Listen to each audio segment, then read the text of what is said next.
पौराणिक कथाओं के अनुसार भगवान राम ने त्रेता युग में सारे कार्य संपन्न कर लिए थे और उनकी सारी लीलाएं समाप्त हो चुकी थी। धरती पर उनके जीवन की अवधि भी समाप्त होने का समय आ चुका था। लेकिन समय समाप्त होने के बाद भी मृत्यु के देवता यमराज भगवान राम के समीप उनके प्राण हरने नहीं आ पा रहे थे, क्योंकि रामदूत हनुमान भगवान राम के प्राण रक्षक थे, जो स्वयं महाकाल का एक रूप है और महाकाल से उनके आराध्य भगवान राम के प्राण छीनने की हिम्मत ना तो किसी काल में थी और ना ही किसी अन्य देवता में। काल चक्र और समय चक्र को आगे बढ़ाने के लिए भगवान राम की मृत्यु होना जरूरी था। ऐसे में भगवान राम ने एक उपाय निकाला और अपनी एक अंगूठी महल के किसी छेद में गिरा दी और हनुमान जी से बोले, हनुमान, मेरी प्रिय अंगूठी धरती में वहाँ उस छेद में चली गई है।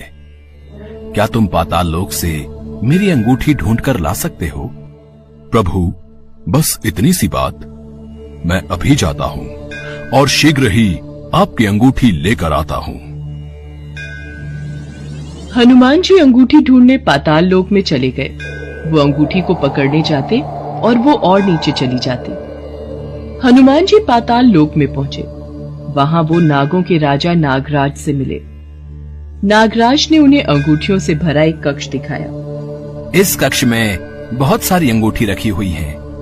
आप प्रभु राम की अंगूठी ढूंढ सकते हैं।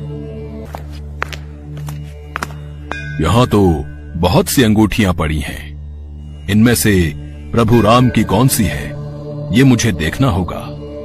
राम जी की युक्ति काम आ गई। हनुमान जी अंगूठी ढूंढने लगे। इसमें उन्हें काफी समय लग गया।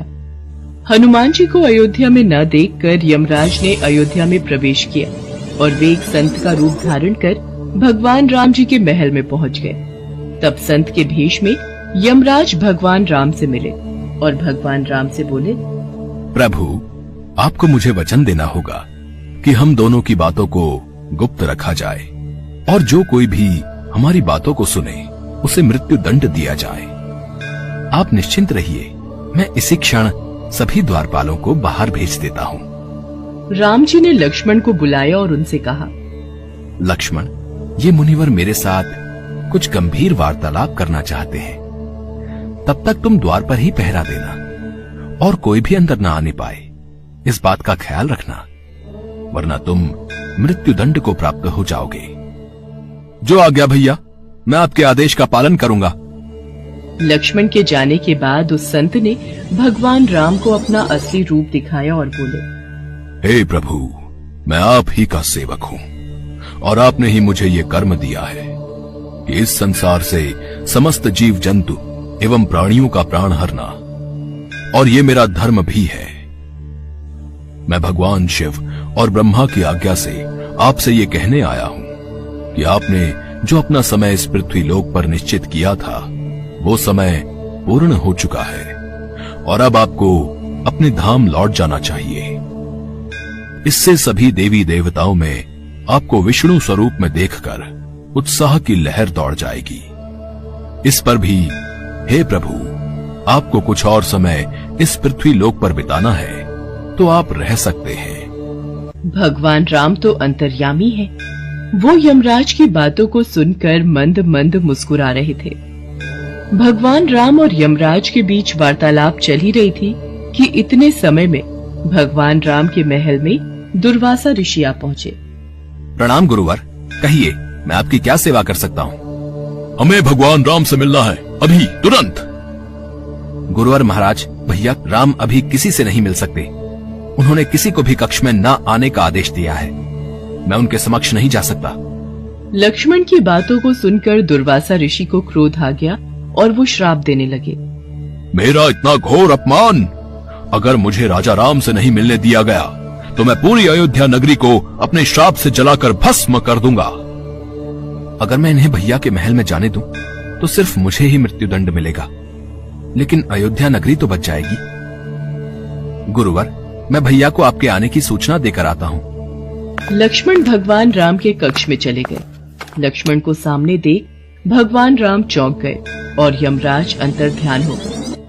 राम जी दुखी हुए कि एक राजा होने के नाते उन्हें लक्ष्मण को मृत्यु दंड देना होगा। राम जी ने अपने कुलगुरु से इस विषय में वार्तालाप किया। राम, किसी अपने का त्याग करना भी मृत्यु दंड के बराबर है, इसलिए तुम लक्ष्मण का त्याग कर दो। लक्ष्मण ने गुरुदेव और राम जी के बीच हुआ वार्तालाप सुन लिया और वे श्री राम से बोले, भैया, आप मेरा त्याग मत करना, मैं ये सहन नहीं कर पाऊंगा।